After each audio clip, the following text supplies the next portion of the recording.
Adi muskusi. Safar 20-qism. Anna Frankning kundaligi.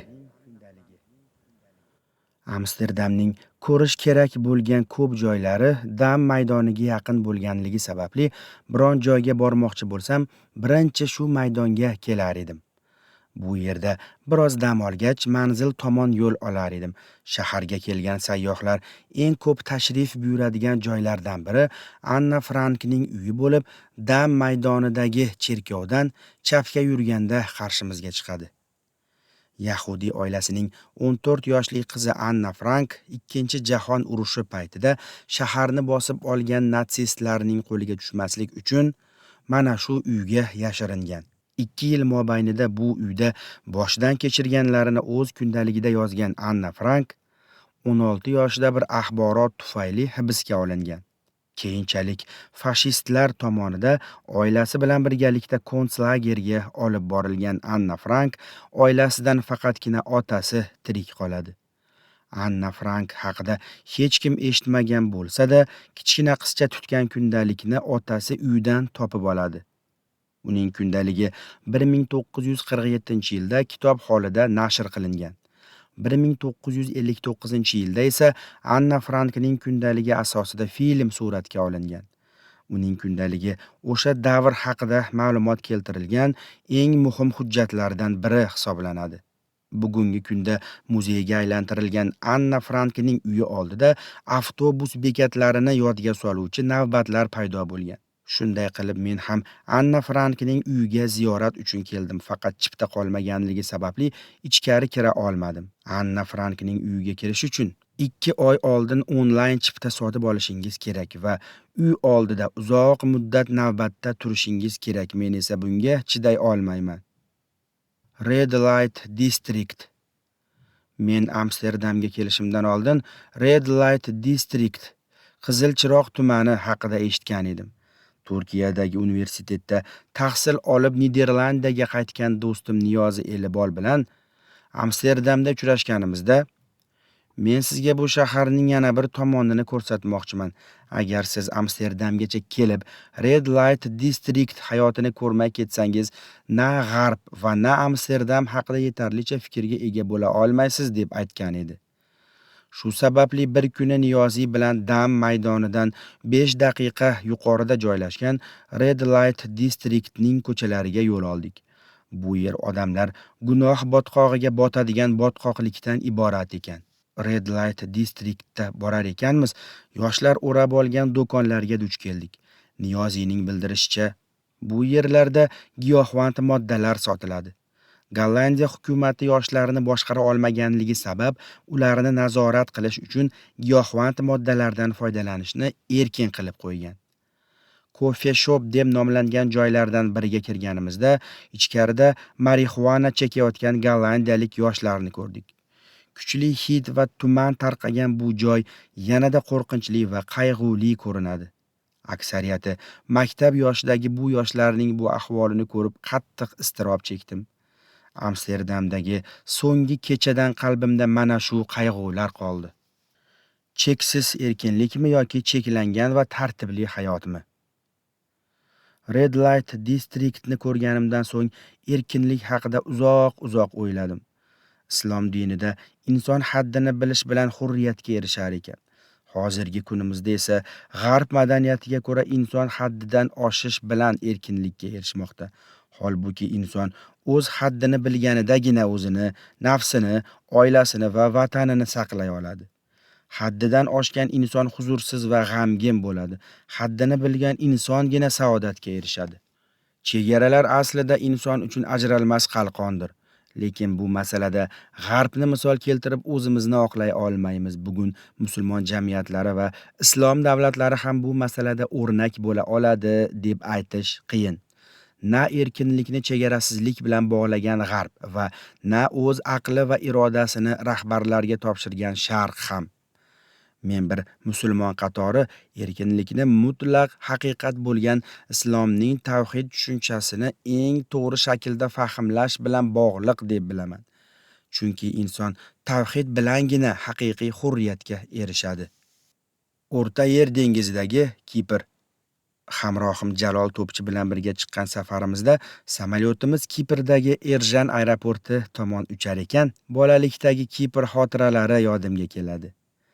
Televizorlar oq-qora va faqat TRT efirga uzatilgan davrlarda Kipr haqida tez-tez axborotda berilgan xabarlar, Yunon bosqinchilari sodir etgan qirg'inbarotlar haqidagi filmlari, Rauf Denktoshning qahramonlik hikoyalari, Kiprga yaqinlashar ekanman, Kipr haqidagi tushlarim og'ushida sayr etardim. Har doimgidek O'rta Yer dengizining eng strategik orollaridan biri bo'lgan Kipr, O'rta dengizning Sitsiliya va Sardiniya orollaridan keyingi 3-chi eng katta orolidir. Bugungi kunda Kipr umumiy aholisining soni 1 milliondan oshgan bo'lib, aholining 69%ni yunonlar, 31%ni turklar tashkil qiladi. Turli davrlarda Yunon, Misr va Rim sivilizatsiyasiga mezbonlik qilgan Kipr 1571-yilda Venetsiyaliklardan Usmonlilar hukmronligiga o'tgan.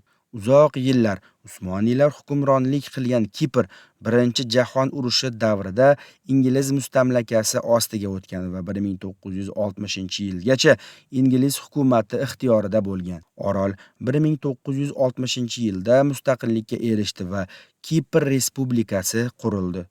1960-1974-yillar mobaynida Yunonlar va turklar o'rtasida nizo kuchaydi va Yunon bosqinchilari kiprlik musulmon turklarga hujum qilgach, Turkiya Kiprda harbiy operatsiya uyushtirdi. 1974-yili operatsiyalar natijasida Kiprning 37%dan tashkil topgan shimoliy qismi Kiprdagi askarlar nazorati ostiga o'tdi va hozirda ham o'z kuchiga ega bo'lgan tinchlik kelishuvi tuzildi. Shimoliy Kipr Turk Respublikasini bugungi kunda Turkiyadan boshqa dunyoning hech bir davlati tan olmaydi. Kiprga pasport bilan kirgan bo'lsangiz, Gretsiya kabi mamlakatlarga borganda muammo paydo bo'lishi mumkin. Shuning uchun Kiprga pasport o'rniga ID karta bilan kirganingiz ma'qul va yana Kiprga ID karta bilan borsangiz, soliq to'lamaysiz. Bolaligimdagi orzularimdan biri bo'lgan Kiprga sayohatim Girnedan boshlandi.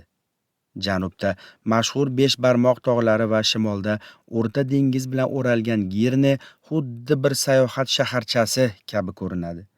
Girne porti ham juda ajoyib ko'rinishga ega, ayniqsa Girneni qal'adan tomosha qilsangiz, manzaraning go'zalligi sizni o'ziga rom etadi. Bir tomoni tog'lar va boshqa tomoni moviy dengiz bilan o'ralgan bu manzaraga ko'zingiz quvnaydi. Girne portining sharqida joylashgan qal'a shaharning muhim ramziga aylangan. Britaniya hukmronligi davrida bu joydan qamoqxona va harbiy maktab o'rnida foydalanilgan. Kipr fathida shahid bo'lgan askar Sodiq Poshoning qabri ham shu qal'aning kiraverishida joylashgan. Bu qal'aning ichida asirlarni qiynoqqa solishda foydalanilgan joylar va zindonlar mavjud. Bir zamonlar bu joylar azob qichqiriqlariga to'lgan. Umar masjidi. Girne markazini aylanib bo'lgach, shaharning sharqida joylashgan Hazrati Umar masjidiga yo'l oldik. Muhim ziyoratgohlardan biri bo'lgan ushbu masjid Girnedan 4 kilometr uzoqda joylashgan. 7-asrda orolni fath qilish uchun otlangan musulmon askarlarining qo'mondonlaridan biri bo'lgan Umar, orolning kiraverishida bo'lgan jangda 6 ga yaqin do'sti bilan birga shahid bo'ldi. O'sha vaqtda musulmon askarlarining jasadlari masjidning etagida birlashgan g'orga ko'milgan edi. Kipr Usmoniylar davrida fath qilingach, g'ordagi jasadlar hozirgi Hazrati Umar masjidining ichiga dafn qilinadi. Oq dengizning moviy rang to'lqinlariga birikkan Hazrati Umar masjidining yonidagi bir qoyada turib, dengizni tomosha qilar ekanman, islom dinining haqiqatini butun dunyoga tarqatish yo'lida qilingan buyuk fidokorliklar haqida ham o'ylanmasdan qo'ya olmayman. Kiprning ma'naviy bosqichlaridan bo'lgan payg'ambarimiz sollallohu alayhi vasallamning xolasi Hala sulton aqlimga keldi. Haqiqiy ismi Ummu Haram bo'lgan ushbu sahobiya ayol payg'ambarimiz sollallohu alayhi vasallam bergan fath xabariga va duosiga ergashish maqsadida kuyovi Uboda ibn Somit bilan islom askarlari orasidan saf olgan. Faqat safar asnosida otdan yiqilib shahid bo'lgan. Qabri hozirgi kunimizda Rim yaqinidagi Larnakada joylashgan. Hala Sulton shahodat maqomiga erishish bilan birga O'rta dengizning afsonasiga aylandi. Yer yuziga tavhid, adolat va hurriyat yoyish uchun 86 yoshida Madinadan Kiprgacha yo'l olgan Hala Sulton har birimiz uchun katta o'rnak bo'lish kerak. Shaharning ko'z quvontiradigan qal'alari. Hazrati Umar masjididan so'ng Girne Nikosiya yo'lidagi Senat Hilarion qal'asi tomon yo'l olamiz. Eski tarixning kunimizgacha saqlanib qolgan Senat Hilarion qal'asi bir qaraganda insonning ichiga vahima soluvchi bahaybat ko'rinishga ega. Hatto aytishlaricha Walt Disney ham Oppo'g'oy va 7 gnom multfilmini Senat Hilarion qal'asidan ilhomlanib yaratgan. Shu sababli Walt Disneyga oid bir qancha multfilmlarda aks ettirilgan qal'alar mana shu binoning ko'rinishi bilan o'xshash. Senat Hilarion qal'asidan boshqa Bafavento va Kantara qal'alari ham orolda joylashgan tarixiy obidalardan. Kiprda shaharlar bir-biriga juda yaqin joylashganligi tufayli mashinada 40 daqiqada Girnedan poytaxt Lefkoshaga yetib oldik. So'ngra do'stim Jalol bilan baland binoga chiqib, Lefkosha shahrini tomosha qildik. Turklar tomonda joylashgan uylar g'ishtdan, yunonlar tomon joylashgan uylar esa oq binolardan tashkil qilingan. Binolarning shaklidan Rim tarafda joylashgan uylar yanada takomillashgan ekanligi ko'rinib turadi. Dunyoda bo'lingan yolg'iz shahar bo'lib sanalgan Lefkoshaning janubida yunonlar, shimolida esa turklar istiqomat qiladi. Ularning orasida Birlashgan Millatlar Tashkilotining askarlari joylashgan. Tarixiy shahar Lefkosha eski ko'rfaz uylari va rang-yorang gullar bilan o'ralgan bo'lib, sayohat qilishga arziydigan joylardan. Usmoniylar davrida bu shaharda turklar bilan yunonlar va birmuncha armanlar birga yashagan. Faqat taraflararo millatchilik tufayli yillar mobaynida bir yerda yashab kelayotgan ikki millat bir-biriga dushman bo'lib qoldi. Kiprning eng katta masjidi bo'lgan Nikosiyadagi Selim masjidi gotika me'moriy usulining dunyodagi eng muhim misollaridan biri hisoblanadi. Usmoniylar fathidan so'ng bu eski sabor sotib olinib, masjidga aylantirilgan bo'lsa-da, masjid menga xotirjamlik hissini uyg'ota olmadi. Shuning uchun Selim masjidida ham sobirlarga xos sovuq va qorong'ilikni his qildim. Selim masjidida bir muddat bo'lgach, Kiprdagi eng muhim Usmoniy yodgorliklaridan biri bo'lgan Buyuk Xan tomon yo'l olamiz. Ilk davrlarda boshqa shaharlardan kelganlar uchun mehmonxona qatori qurilgan ushbu bino Bursadagi Koza xonga juda o'xshaydi. Buyuk Xanning ichida o'nlab do'konlar bo'lib, bu yerlarda suratlar, hunarmandchilik asarlari, zebu ziynatlar, turli gullar bilan ishlov berilgan gilamlar, esdalik uchun kichik suvenirlar sotiladi. So'z savdo-sotiqdan ochilganda sizlarga foydasi tegadigan bir qancha ma'lumotni aytib o'tmoqchiman. Birinchisi, Kipr turk lirasidan foydalana olasiz. Orolda Turkiyadagi bir qancha bankning filiallari bo'lganligi sababli xohlagan vaqtingizda bu yerlardan pul olsangiz bo'ladi. Va yana Kipr savdogarlari xaridorlar bilan savdolashishni yoqtirmaydilar. Buning sababini izlab ko'rganimizda Kipr xalqiga bu odat inglizlardan kirib kelganligini ko'ramiz. Girne va Lefkoshadan so'ng bu safar Kiprning Guzelyurt shahriga yo'l oldik. Faqat avval yo'limizdagi Lefkega borib, Nozim Kibrisiyning Lefkedagi dargohini ziyorat qilmoqchimiz. Kibrisiy 1922-yili Kibrisiy Larnaka shahrida dunyoga kelgan. Ilm olish uchun Istanbulga kelgan davrlarida tasavvufga qiziqqan Kibrisiy Naqshbandiya shayxi Sulaymon Erzurumdan dars olgan ekan. So'ngra shayxning tavsiyasi bilan Damashqqa borib, Abdulla Dog'istoniyga shogird bo'ldi. Nozim Kibrisiy 1973-yili Abdulla Dog'istoniyning vafotidan so'ng shayxning o'rniga qolgan.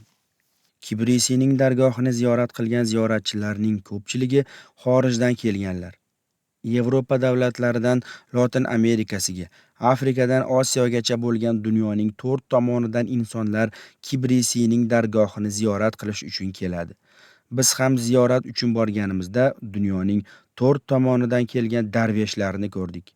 Kibrisiyning dargohida muridlar juda qiziq usullar bilan o'qitiladi. Misol uchun, aslida oddiy hayotda professor bo'lgan bir murid bu yerga kelsa, avvalo cho'ponlik qiladi va atrofidagi tog'larda qo'y boqadi.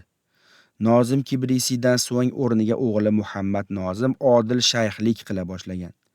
Kiprning Levkedagi dargohidan chiqib, unumdor yerlari bilan mashhur bo'lgan Guzel yurtga keldik. Apelsin, greypfrut, qovun, tarvuz va mandarin markazi bo'lgan Guzel yurtda kiprlik bir do'stimizning apelsin bog'ini aylandik va shoxlaridan yangi uzilgan apelsinlarning ta'mini totdik. Antik shahar Salamis.